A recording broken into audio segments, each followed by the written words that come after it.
Assalamualaikum warahmatullahi wabarakatuh. Sebelumnya perkenalkan nama saya Samuel Namura dari Teknik Metalurgi Angkatan 21. Ingin mempresentasikan mengenai recap yang saya dapatkan dari menonton video penjelasan mengenai polimer. Pertama saya ingin menjawab pertanyaan pemicu nomor satu, yaitu apakah pengklasifikasian polimer. Jadi pada video yang saya tonton, saya mendapat kesimpulan yaitu ada 6 variabel mengenai klasifikasi polimer.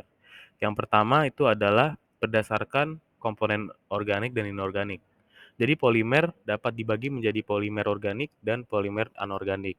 Seperti kita tahu kalau organik ya berarti terdiri dari senyawa karbon itu sendiri, dan kalau yang polimer anorganiknya itu terdiri dari senyawa non-karbon seperti silikon dan sebagainya. Selanjutnya, klasifikasi polimer berdasarkan sumbernya, sumber di mana polimer itu didapatkan. Jadi polimer itu dibagi menjadi dua, yaitu ada polimer alami dan sintetis. Polimer alami ini diambil dari alam, sumber daya alam seperti tumbuhan, hewan. Sementara polimer sintetis ini dibuat melalui proses kimia dari suatu senyawa organik, seperti itu. Selanjutnya berdasarkan tingkat degradasi, klasifikasi polimer ini dibagi menjadi polimer yang biodegradable dan polimer yang non-biodegradable. Kalau untuk polimer yang biodegradable ini dapat diuraikan oleh mikroorganisme seperti biasa. Oleh karena itu, polimer biodegradable ini biasa disebut dengan polimer ramah lingkungan karena tidak mencemari lingkungan dan menyisakan residu. Sedangkan ya polimer non biodegradable seperti plastik itu sulit diuraikan sehingga tidak ramah lingkungan.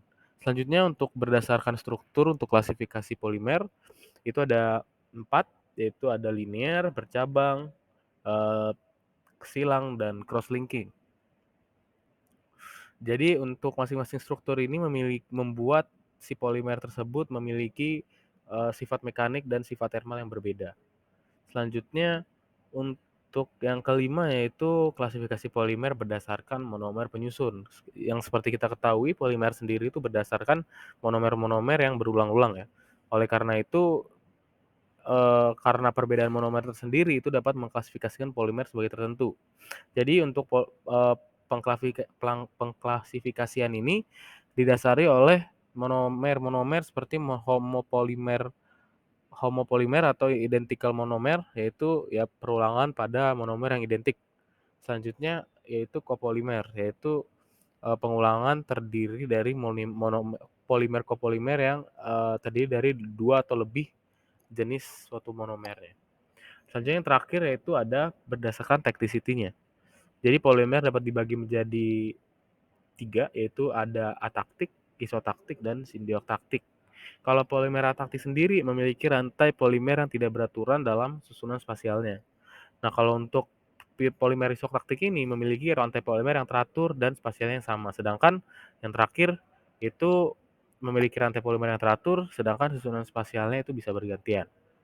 Selanjutnya untuk pertanyaan nomor 2, itu mengenai apa pengaruh berat molekul terhadap sifat termal dan mekanik? Seperti pada video yang sudah dijelaskan, jadi, berat molekul pada suatu polimer itu dapat mempengaruhi kepada 2 sifat, yaitu sifat termal dan sifat mekanik. Jadi untuk sifat termal sendiri, berat molekul itu dapat mempengaruhi suhu, transisi suatu fase, termasuk, melting point dan, glass transition-nya. Jadi untuk polimer dengan berat molekul yang lebih besar itu cenderung memiliki suhu transisi fase yang lebih tinggi dan lebih stabil secara termal. Seperti kita lihat di sini ada phase transition diagram ya, itu bisa kita lihat kalau misalnya, grafik, sumbu X itu menunjukkan pressure dan, yang, sumbu Y menunjukkan pressure dan sumbu X menunjukkan temperature. Nah, mengapa demikian? Karena fakta bahwa polimer dengan berat molekul yang lebih besar ini cenderung untuk memiliki ikatan antar molekul itu yang lebih kuat, sehingga mereka memerlukan energi yang lebih besar untuk memutuskan ikatan dan memasuki fase berikutnya. Selanjutnya, pengaruh berat molekul itu juga berpengaruh kepada sifat mekanik.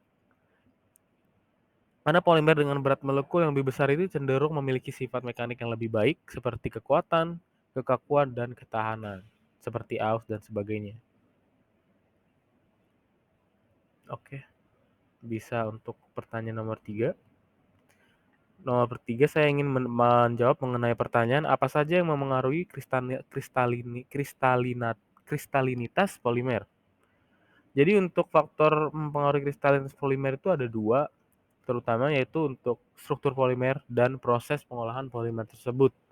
Untuk struktur polimer yaitu kita tinjau dari faktor-faktor sebagai berikut, yaitu panjang rantai, percabangan rantai, cross linking, fleksibilitas, tacticity, dan intermolecular interaction. Ini sebelumnya sudah mungkin disinggung pada klasifikasi polimer, cuman di sini saya lebih menjelaskan lebih dalam lagi.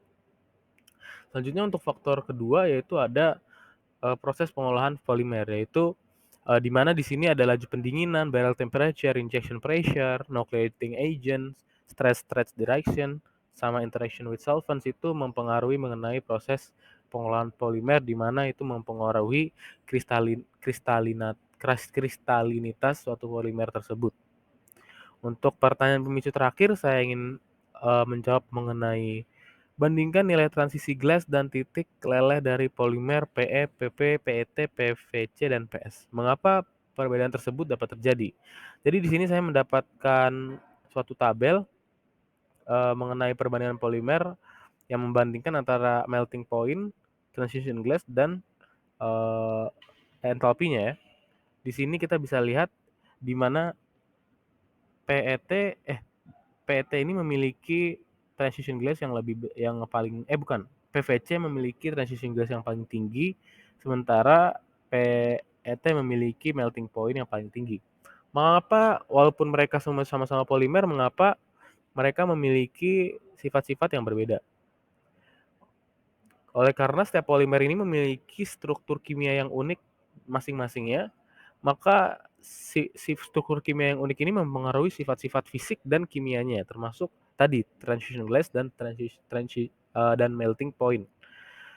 Pada titik leleh atau melting point, suhu di mana polimer akan meleleh dan berubah ini tergantung pada kekuatan ikatan antar molekul dalam polimer.